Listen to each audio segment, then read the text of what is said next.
Auzubillahiminash-shaytanir-rajim. Bismillahir-rahmanir-rahim. Lecture number 20, first year, chapter number 7, simple pendulum. ठीक है, मास spring system को last lecture में हम डिस्कस कर चुके थे. ये आपके पास है सिंपल पेंडुलम.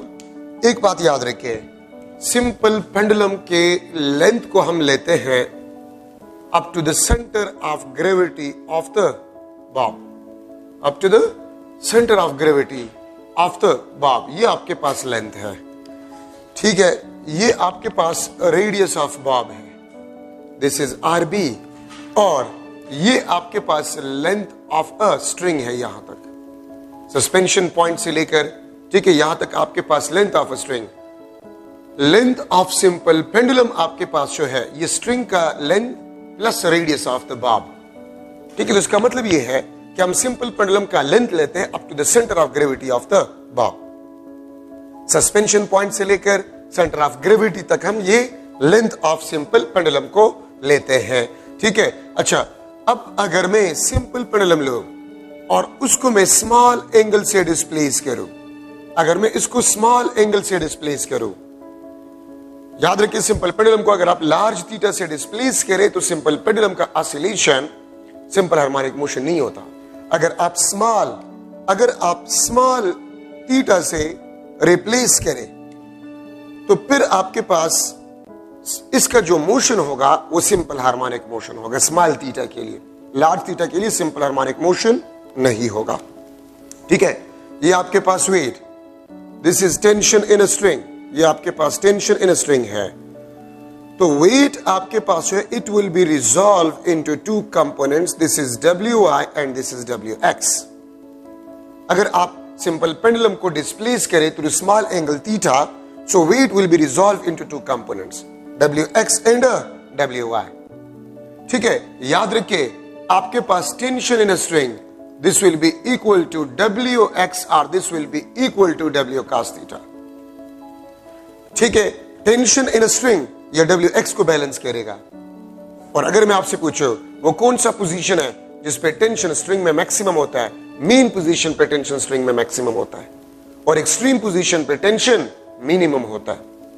तो देखिए सिंपल पेंडुलम का डेफिनेशन अगर आप किसी भी बुक में देखिए तो लिखा गया इनएक्सटेंसिबल स्ट्रिंग, लेकिन ये हो नहीं सकता कि स्ट्रिंग आपके पास है वो 100% इनएक्सटेंसिबल हो. जरूर उसमें से एक्सटेंशन प्रोड्यूस होगा, थोड़ा सा होगा, नेग्लिजिबल स्मॉल होगा, लेकिन होगा जरूर. तो देखिए मैं आपसे पूछ सकता हूं अगर सिंपल पेंडुलम ऑसिलेट कर रहे हैं तो किस पोजीशन पे tension in a string maximum होगा. तो याद रखिए मीन पोजीशन पे टेंशन इन अ स्ट्रिंग आपके पास होगा वो मैक्सिमम होगा. क्यों? मीन पोजीशन पे टेंशन वेट के बराबर होगा, मीन पोजीशन पे टेंशन वेट के बराबर होगा. ठीक है, अच्छा, अब किस पोजीशन पे टेंशन मिनिमम होगा? एक्सट्रीम पोजीशन पे टेंशन मिनिमम होगा. एक्सट्रीम पोजीशन पे टेंशन आपके पास है वो मिनिमम होगा, मीन पोजीशन पे आपके पास टेंशन मैक्सिमम होगा. मैं आपसे पूछ सकता हूं कि मोस्ट प्रोबेबली अगर सिंपल पेंडुलम ऑसिलेशन कह रहे हैं तो मोस्ट प्रोबेबली किस पोजीशन पे आपके पास लेंथ ऑफ अ स्ट्रिंग या length of a simple pendulum maximum होगा? तो मोस्ट प्रोबेबली मीन पोजीशन पे लेंथ मैक्सिमम होगा और एक्सट्रीम पोजीशन पे लेंथ मिनिमम होगा, क्योंकि टेंशन मीन पे मैक्सिमम, एक्सट्रीम पे मिनिमम. ठीक है, अच्छा, अब आप इस WI को देखिए. The net force is only a restoring force which is equal to WI, the vertical component of the weight. ठीक है, इसको मैं लिख सकता हूं W sin थीटा. तो याद रखिए Y कंपोनेंट ऑफ वेट आपके पास जो है वो रिस्टोरिंग फोर्स का काम करता है, वो रिस्टोरिंग फोर्स का काम करता है. तो ये रिस्टोरिंग फोर्स का काम करता है. ठीक है, और यहां पर अगर मैं लिख लूं net force, Newton second law से MA W sin theta mg sin theta, mass and mass cancel. ठीक है, और इसमें आपके पास माइनस साइन B आएगा. ठीक है, माइनस साइन B आएगा, this is equal to minus G sin theta. This is the equation of acceleration of a simple pendulum. ठीक है, अगर मैं लिख लो थीटा आपके पास वेरी स्मॉल, ये आपके पास स्मॉल होता है, तो फिर sine theta is nearly equal to tangent theta is nearly equal to theta. So acceleration का equation minus G sin theta, ये माइनस G टेंजेंट थीटा, ये आपके पास माइनस जी इंटू थीटा। ठीक है, और अगर आप इसमें साइन थीटा, टेंजेंट थीटा और थीटा का वैल्यू पुट करें minus G divide by L into X, this is the equation of acceleration of a simple pendulum. ठीक है, और एक्सेलरेशन एक्स के directly proportional can always directly towards the mean position. अगर इसको मैं compare कर लूं a is equal to minus omega square x से, तो आप ओमेगा स्क्वायर को देख सकते हैं, this is equal to G divide by L. Omega square is equal to G divide by L, और ओमेगा आपके पास किस चीज के बराबर होगा, under the root of G divide by L. ठीक है, तो angular frequency of a simple pendulum depends upon G and L, length of a simple pendulum, और जी पे आपके पास जो है डिपेंड करता है। सही है। अच्छा, अब जहां पर देखिए हमने जितनी भी इंस्टेंटेनियस डिस्प्लेसमेंट की इक्वेशन पढ़े थे, instantaneous velocity, instantaneous kinetic energy, instantaneous potential energy, total energy, जहां पर आपको ओमेगा स्क्वायर नजर आ जाए वहां पर जी बाय एल पुट करें, और जहां पर ओमेगा नजर आ जाए under root G L put करें। देखिए x is equal to x naught cos omega T, मैं इसको लिख सकता हूं cos ओमेगा के बजाय under the root of G divide by L into T, under root G divide by L into T. ये आपके पास इंस्टेंटेनियस डिस्प्लेसमेंट। ठीक है, अगर मैं लिख लो energy half M omega square X not square, तो हाफ एम ओमेगा स्क्वायर के बजाय G divide by L into X not square, ये आपके पास energy of a simple pendulum. तो जितनी भी हमने instantaneous displacement, instantaneous velocity, instantaneous kinetic energy, instantaneous potential energy की इक्वेशन पढ़े, जहां पर आपको ओमेगा नजर आ जाए वहां पर under the root of G L put करें, और जहां पर ओमेगा स्क्वायर आपको नजर आ जाए वहां पर आप जी डिवाइड बाय एल को पुट करें, तो सिंपल पेंडुलम के लिए आपके पास इक्वेशंस आ जाएंगे। ठीक है, अब angular frequency under the root of G by L. एक और चीज याद रखे, omega square G by L K by M.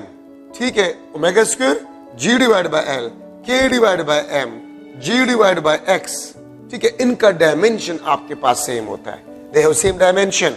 MCQ में आ सकता है, the dimension of ratio of K and M is equal to the dimension of dash. तो इसमें कोई भी आपको रेशियो या कोई पैरामीटर दिया जा सकता है, इनका डायमेंशन आपके पास टी की पावर -2 होता है, टी की पावर -2 आपके पास होता है।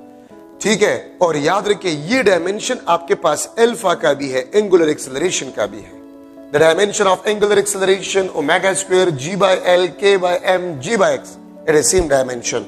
Omega under root G divide by L under root K divide by M under root G divide by X, they have same dimension. इनका डायमेंशन भी आपके पास होता है वो सेम होता है। ठीक है, और इसका डायमेंशन आपके पास होता है टी की पावर -1, टी की पावर -1, तो इसका डायमेंशन आपके पास सेम है। तो एमसीक्यू में आ सकता है कि आपको कोई पैरामीटर या इनमें से कोई से दिया जा सकता है, अंडर रूट के बाय एम का डायमेंशन क्या होगा। ठीक है, तो आपके पास टी -1 का डायमेंशन आपके पास होगा। ठीक है, तो सिंपल पेंडुलम में आपके पास वो एंगुलर फ्रीक्वेंसी है। अगर आप टाइम पीरियड को देखें 2 pi under the root of L by G, अगर आप फ्रीक्वेंसी को देखें 1 divide by 2 pi under the root of G divide by L, तो ये आपके पास टाइम पीरियड, ये आपके पास फ्रीक्वेंसी। तो अगर आप देखें एंगुलर फ्रीक्वेंसी में, टाइम पीरियड में, फ्रीक्वेंसी में, omega, time period and frequency, they are independent of amplitude. ये amplitude and mass of bob से इंडिपेंडेंट है। ठीक है, angular frequency, time period, frequency, they are independent of amplitude and mass of Bob.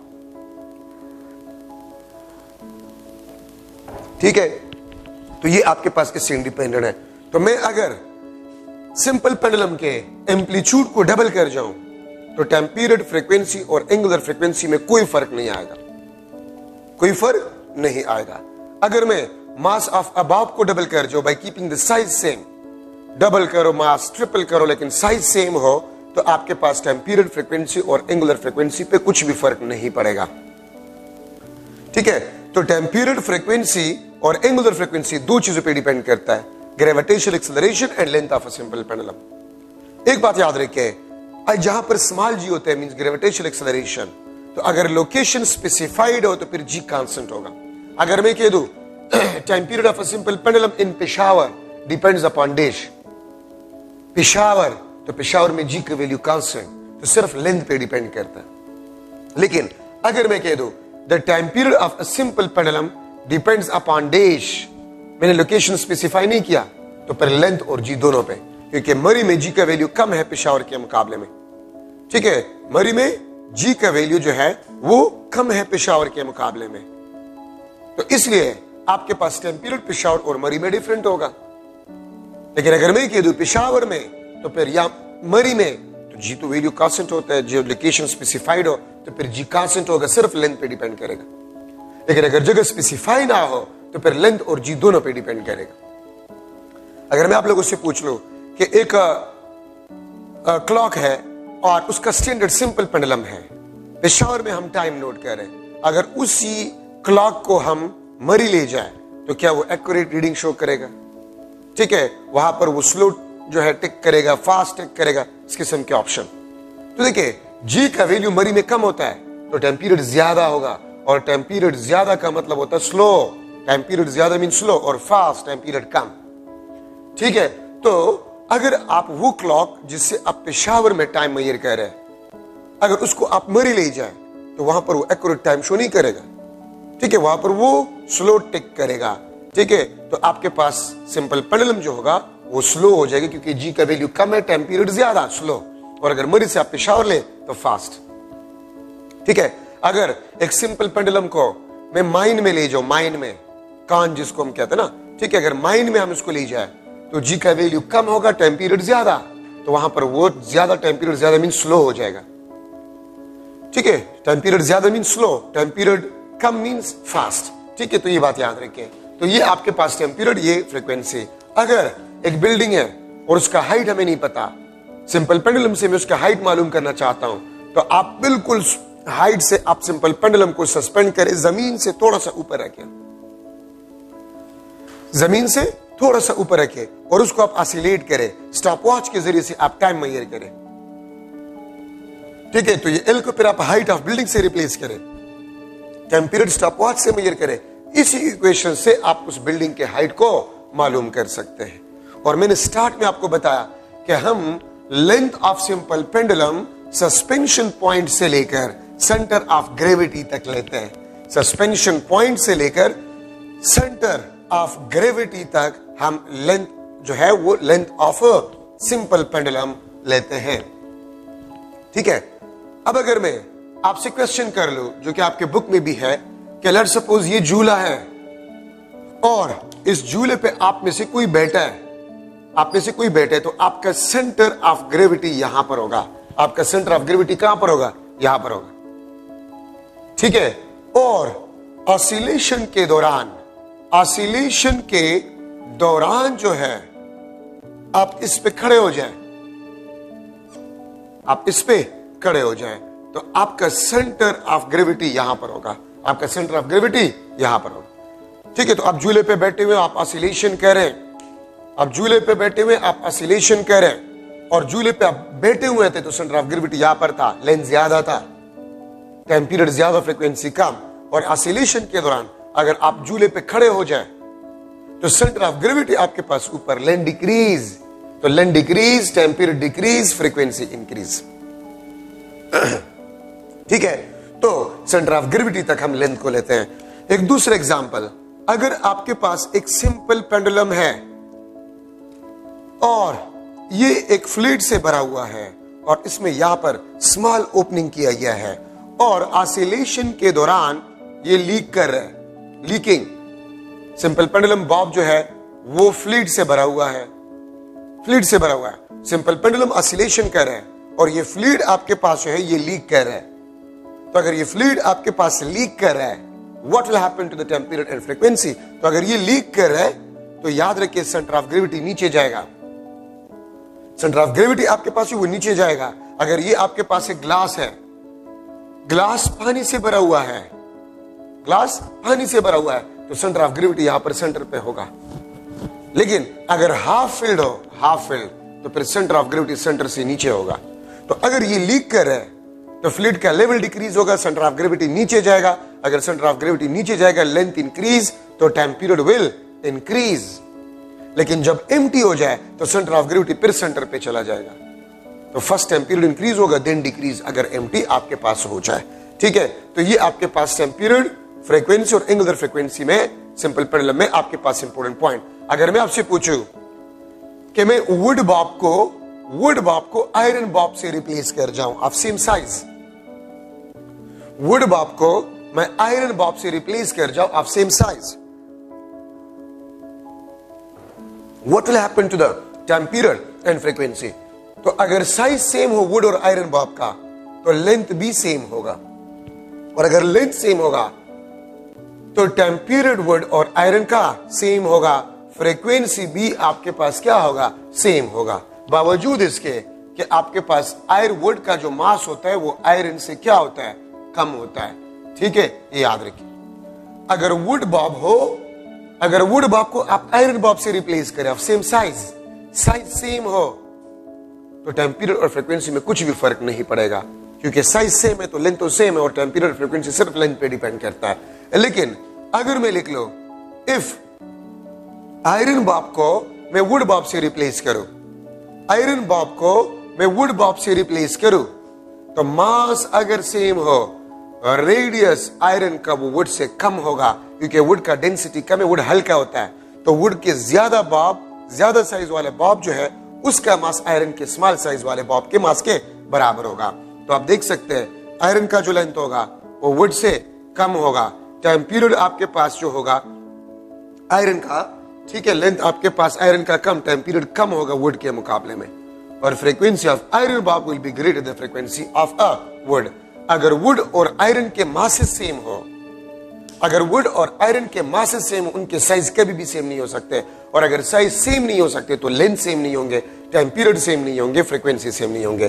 तो अगर आप iron Bob को would Bob से रिप्लेस करें आप सेम मास, तो वुड का साइज ज्यादा होता है, length will be increases, time period will be increases, frequency will B decreases. लेकिन अगर आप वुड को आयरन बॉब से रिप्लेस करें, वुड को आप आयरन बॉब से रिप्लेस करें, तो size will be decrease, length will be decrease, time period decrease, frequency increase. ठीक है, तो ये बात आप याद रखें। ये आपके पास सिंपल पेंडुलम में इंपोर्टेंट डिस्कशन आपके पास हो गया। अच्छा, अब मैं मास spring system T is equal to 2 pi under root x by g, suspended mass spring system, इसका टाइम पीरियड ये होगा, और सिंपल पेंडुलम का 2 pi under root l divided by g। मैं इस g के साथ a लगा लेता हूं, मैं g के साथ a लगा लेता हूं, तो यहां से मुझे पता चल गया time period is inversely proportional to the square root of GA, और फ्रीक्वेंसी आपके पास जो है this is directly proportional to the square root of GA। इस G के साथ मैंने A क्यों लगा लिया, apparent gravitational acceleration, apparent gravitational acceleration, तो इसलिए मैंने उसके साथ A लगा लिया है, apparent gravitational acceleration, apparent wait में जो हम डिस्कस करते हैं। तो मैं सम इंपोर्टेंट कंसेप्ट्स, कुछ इंपोर्टेंट कंसेप्ट्स में डिस्कस कर रहा हूं। Number first, motion with uniform velocity, motion with uniform velocity, velocity आपके पास यूनिफॉर्म है, एक्सेलरेशन आपके पास क्या है, जीरो। मैंने एक बात पहले भी रिपीट किया था कि अगर मोशन यूनिफॉर्म वेलोसिटी से हो, अगर मोशन यूनिफॉर्म वेलोसिटी से हो, वी विल फील नॉर्मल, हम नॉर्मल फील करेंगे, हम नॉर्मल फील करेंगे।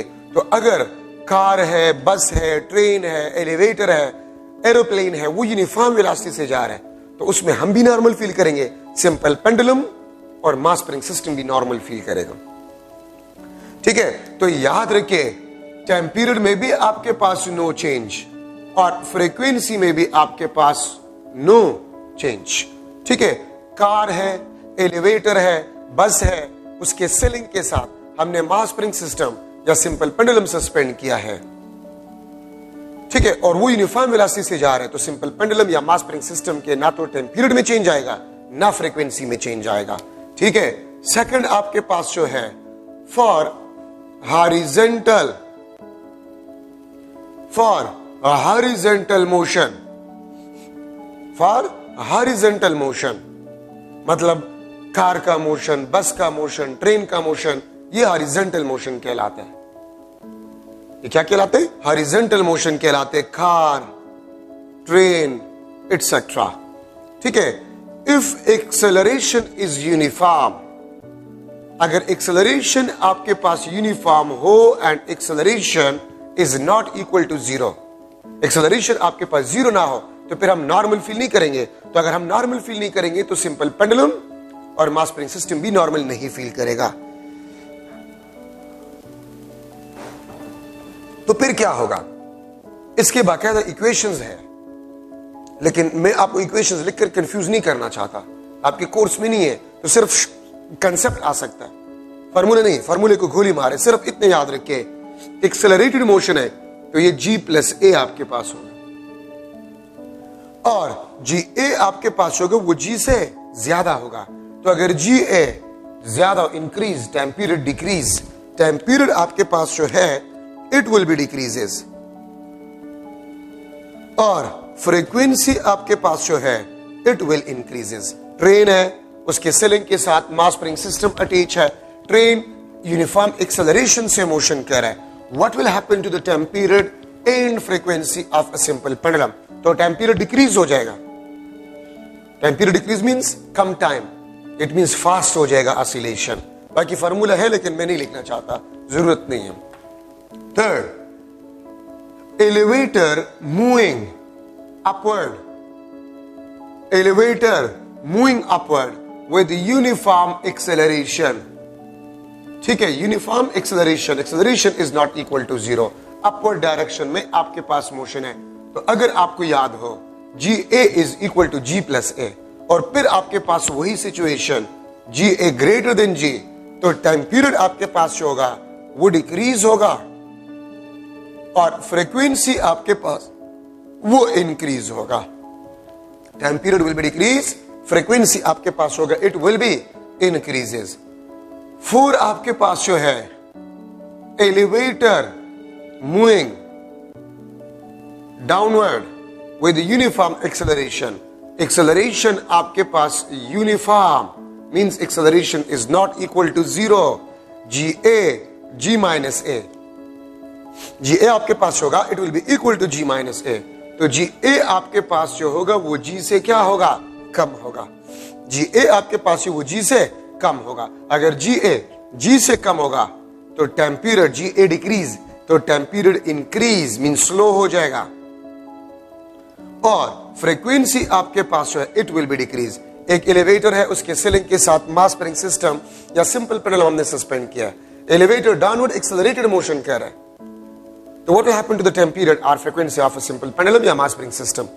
तो टाइम पीरियड इंक्रीज होगा, फ्रीक्वेंसी डिक्रीज होगा, means time period increase, slow हो जाएगा। ठीक है, अगर डाउनवर्ड एक्सेलरेटेड मोशन कर रहा है।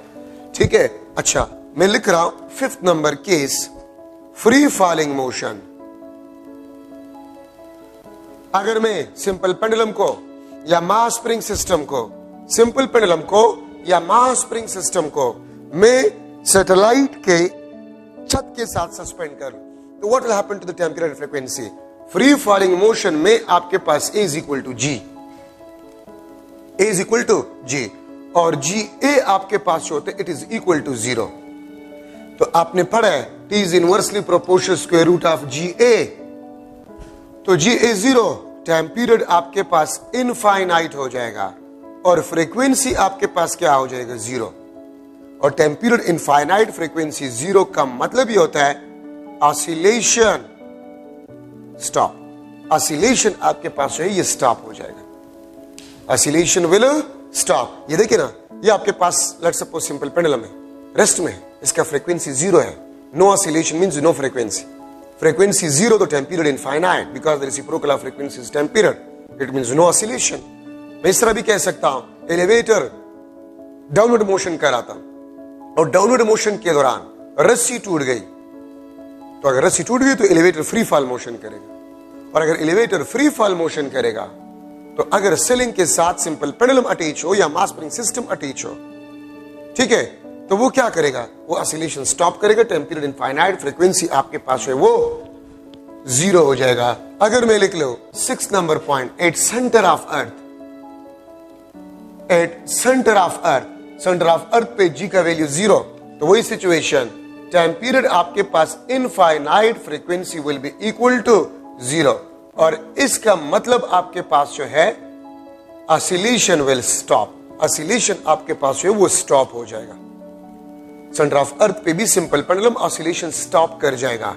ठीक है, और प्रीवियस पेपर में एक एमसीक्यू आया था प्रीवियस पेपर में कि ये अर्थ है, दिस इज अर्थ, और इस अर्थ में अगर हम आर पार एक होल ड्रिल करें, आर पार अगर हम एक होल ड्रिल करें और इसमें से हम स्टोन को गिरा दें, अगर हम स्टोन को गिरा दें इसमें से, तो सेंटर पे ये क्या करेगा, सेंटर पे ये सिंपल हार्मोनिक मोशन करेगा। अगर आप किसी स्टोन अर्थ में एक होल ड्रिल करें आर पार और उसमें आप किसी स्टोन को गिरा दें, तो वो स्टोन सेंटर ऑफ अर्थ पे सिंपल हार्मोनिक मोशन करेगा। So these are some important concepts, ठीक है, for MCQs in the oscillation of simple pendulum and mass spring system. अच्छा, अब यहां पर हम डिस्कस करें free oscillation. Free oscillation, free oscillation का मतलब होता है if the external force is equal to zero, ठीक है, और इफ नेट फोर्स आपके पास सिर्फ और सिर्फ रिस्टोरिंग फोर्स हो और एक्सटर्नल फोर्स आपके पास जीरो, इस ऑसिलेशन को हम फ्री ऑसिलेशन कहते हैं। और फ्री ऑसिलेशन में याद रखे एम्पलीट्यूड भी आपके पास कांस्टेंट होता है और टोटल एनर्जी भी आपके पास कांस्टेंट होता है। इस ऑसिलेशन को फिर हम फ्री ऑसिलेशन कहते हैं। No external force, the only force is a restoring force, the amplitude and energy is constant, the oscillation is with natural frequency, तो oscillation आपके पास free oscillation कहलाएगा।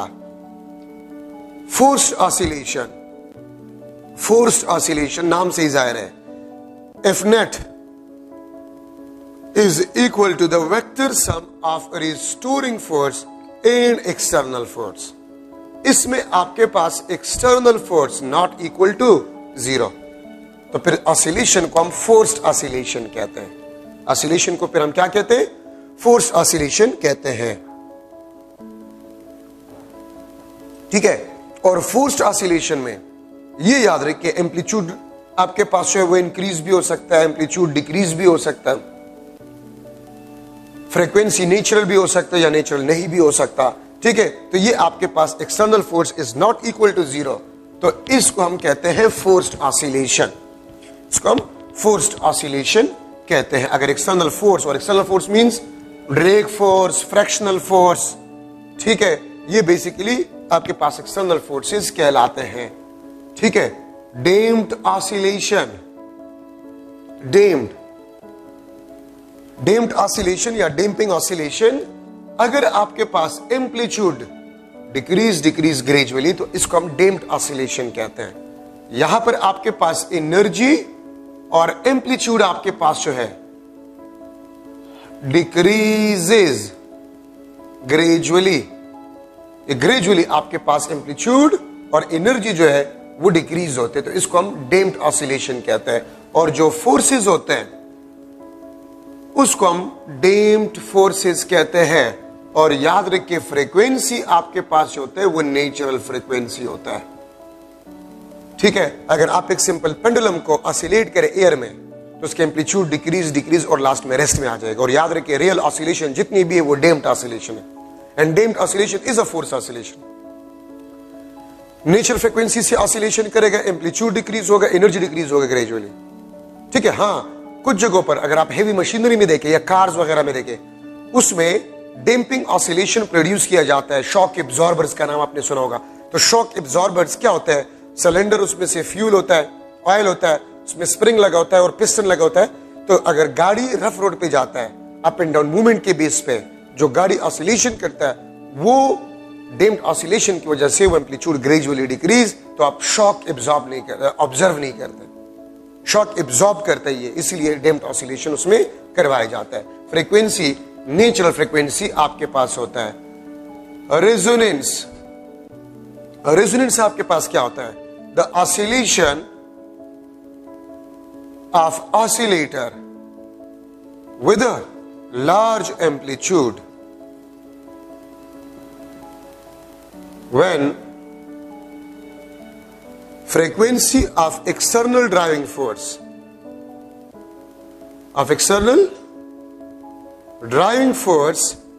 or energy.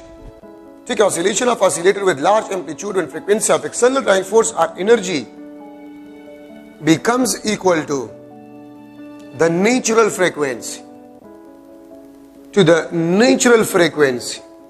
or integral multiple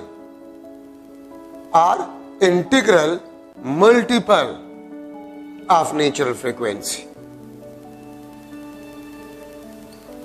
ठीक है, अगर external driving force की frequency, external driving energy का frequency oscillator के natural frequency या integral multiple of natural frequency के बराबर हो जाए तो ऑसिलेटर लार्ज एम्पलीट्यूड से ऑसिलेशन करेगा।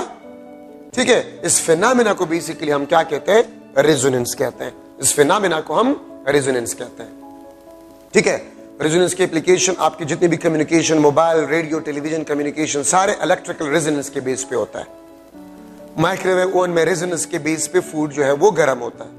ठीक है, जलजला आता है, बिल्डिंग कोलैप्स हो जाती है। क्यों? क्योंकि जलजले की वजह से जो सिस्मिक वेव्स बनते हैं उसका फ्रीक्वेंसी बिल्डिंग की नेचुरल फ्रीक्वेंसी या इंटीग्रल मल्टीपल, इंटीग्रल मींस 1 2 3 4 5, अगर नेचुरल फ्रीक्वेंसी 10 हर्ट्ज है तो 10 20 30 40 50 60 इसके बराबर अगर हो जाए तो लार्ज एम्पलीट्यूड से ऑसिलेशन करेगा एंड द बिल्डिंग में कोलैप्स। ठीक है, तो रेजोनेंस, अगर फौजी जो है जवान वो पुल पे मार्च करते तो उसको मार्च करने से रोका जाता है। क्यों? ऐसा ना हो मार्च के दौरान तमाम फौजियों की जो एनर्जी पुल को मिलकर लार्ज एम्पलीट्यूड से ऑसिलेशन ना कर जाए, रेजोनेंस ना हो जाए तो पुल टूटने का खतरा होता है, इसलिए उसको मार्च करने से रोका जाता है। Free oscillation is ideal oscillation. ठीक है, बाकी हमारे पास जितनी भी वो डेम्ड ऑसिलेशन है रियल ऑसिलेशंस। ठीक है, अच्छा अब यहां पर मैं डिस्कस कर रहा हूं sharpness of resonance. Sharpness of resonance, the oscillation of oscillator with a large amplitude, at a resonance in the presence of small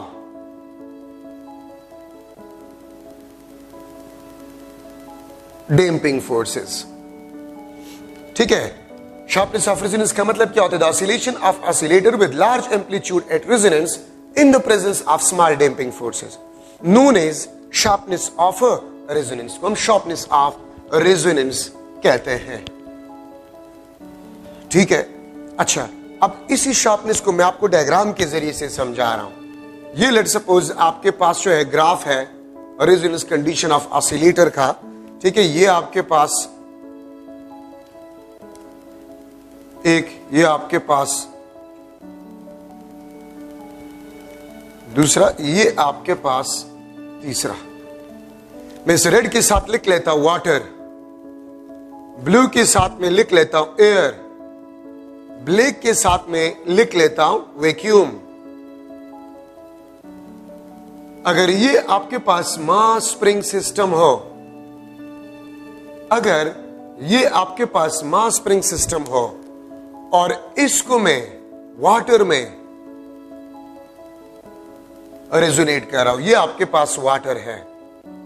ठीक है, अगर आपके पास मास स्प्रिंग सिस्टम है और ये वाटर में ऑसिलेशन कर रहा है और वाटर में मैं इसको रेजोनेट करूं, वाटर में मैं इसको रेजोनेट करूं, ठीक है, तो आपके पास ग्राफ ये आता है। अगर वाटर से निकालकर मैं एयर में रेजोनेट करूं, ये ग्राफ आता है। और अगर मैं एक वैक्यूम चेंबर बनाऊं और वैक्यूम चेंबर में मैं इसको रेजोनेट करूं, ठीक है, तो फिर उसका ग्राफ ये आता है। ठीक है, ये देखिए रेजोनेंस पे, ये तीनों ग्राफ रेजोनेंस पे, नेचुरल फ्रीक्वेंसी। इसके एम्पलीट्यूड को आप देखें A1, इसके एम्पलीट्यूड को आप देखें A2, इसके एम्पलीट्यूड को आप देखें दिस इज A3। तो देखिए वाटर में अगर ऑसिलेट करो और मैं रेजोनेट करूं तो डैम्पिंग फोर्सेस लार्ज होते हैं, एम्पलीट्यूड कम है। फिर एयर का डैम्पिंग फोर्स, एयर का ड्रैग फोर्स कम होता है वाटर के मुकाबले में। फिर अगर हम रेजोनेट करेंगे एयर में तो एम्पलीट्यूड ज्यादा होगा, और अगर हम वैक्यूम चैम्बर में करें एम्पलीट्यूड और भी ज्यादा होगा। तो देखिए ना डेफिनेशन को, oscillation of oscillator with large amplitude at resonance in the presence of small damping forces, इसको हम शार्पनेस कहते हैं। शार्पनेस किसका ज्यादा है वैक्यूम में? तो मैं आसानी के लिए मैं लिख लेता हूं आपके लिए कुछ रिलेशंस। शार्पनेस ऑफ रेजोनेंस जो है, this is inversely proportional to the damping force. Damping force small, sharpness of resonance large, ठीक है। और ये भी आप लोग देखिए कि आपके पास एम्पलीट्यूड ऑफ ऑसिलेशन जो है, this is inversely proportional to the damping force, ठीक है। और मैं लिख सकता हूं sharpness directly proportional to amplitude. तो देखिए मैं एमसीक्यूज में लिख सकता हूं कि मैं एक मास स्प्रिंग सिस्टम को वाटर में रेजोनेट कर रहा हूं। अगर वाटर से निकाल कर मैं उसको एयर में रेजोनेट करूं या वैक्यूम चैम्बर में, तो शार्पनेस क्या होगा? Sharpness will be increase. Sharpness is inversely proportional to the damping force, amplitude is inversely proportional to the damping force, sharpness is directly proportional to the amplitude. तो आपको diagram से नजर आ रहा है, ठीक है। अच्छा, इसको इस फ्लैटनेस को बेंड विड्थ कहा जाता है।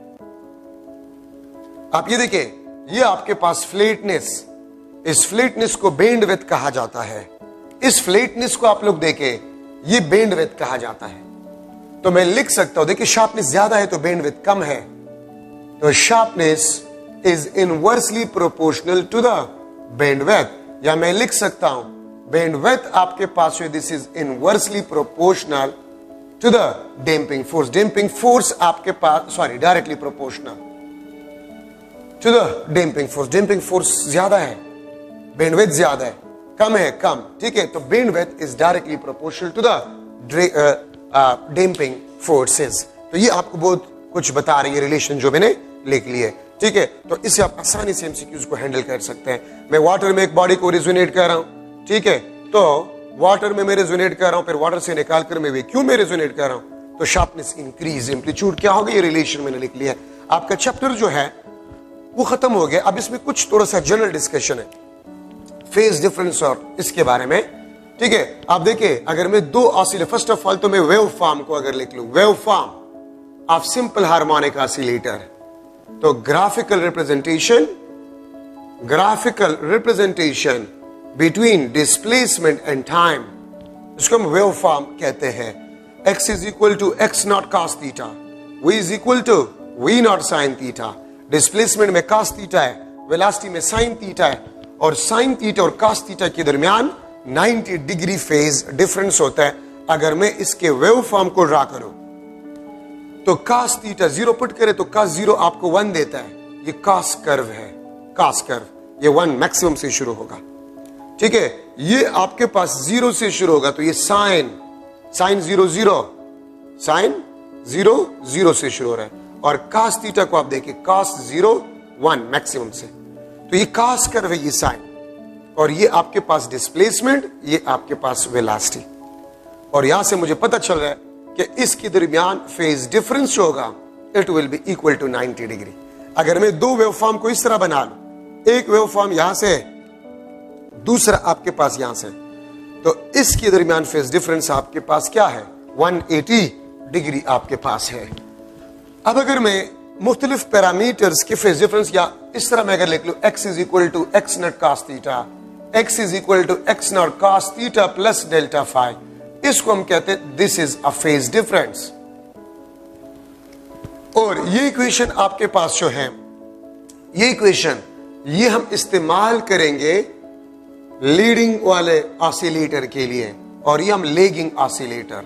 अगर मैं दो ऑसिलेटर को कंपेयर कर रहा हूं, दो ऑसिलेटर को मैं कंपेयर कर रहा हूं, ये देखिए, ठीक है। अगर मैं दो ऑसिलेटर्स को कंपेयर कर रहा हूं, ठीक है, तो अगर मैं इस ग्रीन को छोड़ लूं और ये मीन पे पोजीशन पे आ जाए, फिर मैं ब्लू को छोड़ लूं, तो फेज डिफरेंस 90 है। फिर जब ब्लू मीन पे आएगा, ग्रीन अपोजिट एक्सट्रीम पे आएगा, फिर भी फेज डिफरेंस 90 है। फिर जब ब्लू अपोजिट एक्सट्रीम पे होगा, तो green on away back at mean position पे होगा, फिर भी 90 डिग्री फेज डिफरेंस। तो जो आगे जा रहे हैं ग्रीन, उसके लिए मैं ये इस्तेमाल करूंगा, और जो पीछे है उसके लिए मैं ये इस्तेमाल करूंगा। ठीक है, अच्छा अब अगर मैं लिख लो, ये बहुत जरूरी सेंटेंस है, this is very important concept, ये आगे 8 चैप्टर में भी इस्तेमाल होगा और 9 चैप्टर में भी इस्तेमाल होगा। अगर फ्रीक्वेंसी सेम हो दो वेव्स का या दो ऑसिलेटर्स का, तो फेज डिफरेंस आपके पास कांस्टेंट होगा ऑलवेज। अगर फ्रीक्वेंसी सेम हो, फेज डिफरेंस कांस्टेंट होगा। ये बहुत इंपॉर्टेंट कंसेप्ट है, 8 चैप्टर में भी यूज होगा, 9 में भी यूज होगा। अब देखिए, इन दोनों का लेंथ सेम है तो फ्रीक्वेंसी सेम है, इन दोनों का लेंथ सेम है, फ्रीक्वेंसी सेम है। तो अगर मैं इस ब्लू को छोड़ लूं यमीन पोजीशन पे, फिर मैं ग्रीन को, तो फेज डिफरेंस 90। ठीक है, अब भी 90, अब भी 90, जब तक ये ऑसिलेशन करेंगे इसके दरमियान फेज डिफरेंस 90 होगा। तो अगर फ्रीक्वेंसी सेम हो, टाइम पीरियड सेम हो, phase difference will be constant. और अगर फ्रीक्वेंसी सेम ना हो, phase difference will be not constant. F1 is not equal to F2, phase difference आपके पास होगा, it will be not constant. ठीक है, अच्छा अगर मैं लिख लूं डिस्प्लेसमेंट, एक्सेलरेशन और पोटेंशियल एनर्जी, डिस्प्लेसमेंट, एक्सेलरेशन और potential energy, they have same phase, इसका फेज आपके पास सेम होता है और फेज डिफरेंस क्या होगा, 0 डिग्री। और वेलोसिटी और काइनेटिक एनर्जी, इसका फेज सेम होता है, सेम फेज या फेज डिफरेंस आपके पास 0। क्यों? Displacement increase, acceleration increase, potential energy increase. Displacement decrease, acceleration decrease, potential energy decrease. Displacement 0, acceleration 0, potential energy 0। इसका मतलब है इन तीनों का फेज सेम है और फेज डिफरेंस 0 है। Velocity increase, kinetic energy increase, velocity decrease, kinetic energy decrease, velocity 0, kinetic energy 0, velocity maximum, kinetic energy maximum, same phase, phase difference 0। और अगर इन दोनों में आप कोई दो पैरामीटर्स ले, डिस्प्लेसमेंट और वेलोसिटी, तो 90 degree phase difference in parameters और इन पैरामीटर्स के दरमियान है। और लास्ट पॉइंट है कि डिस्प्लेसमेंट और acceleration, phase difference 180 degree between directions. दो बातें याद रखें, डिस्प्लेसमेंट और एक्सेलरेशन के मैग्नीट्यूड के दरमियान फेज डिफरेंस वो 0, लेकिन डिस्प्लेसमेंट और एक्सेलरेशन के डायरेक्शन के दरमियान 180, क्योंकि डिस्प्लेसमेंट हमेशा मीन पोजीशन से आउटवर्ड होता है और एक्सेलरेशन हमेशा directly toward the mean position. तो इसलिए डायरेक्शंस में 180 और मैग्नीट्यूड में 0। और इन दोनों में कोई पैरामीटर्स के दरमियान फेज डिफरेंस वो आपके पास 90 होता है। ये आपका चैप्टर नंबर 7। उम्मीद है इंशाल्लाह तमाम पॉइंट्स एमसीक्यूज वाले मैंने डिस्कस कर लिए हैं। इंशाल्लाह आपको कोई प्रॉब्लम नहीं होगा। Wish you best of luck. इंशाल्लाह 8 चैप्टर में स्टार्ट करूंगा, तो वेव्स वगैरह, टाइप्स ऑफ वेव्स और ये आसान चीजें देखे, ठीक है। तो इंशाल्लाह मैं 8 चैप्टर को शुरू करूंगा। Thank you so much.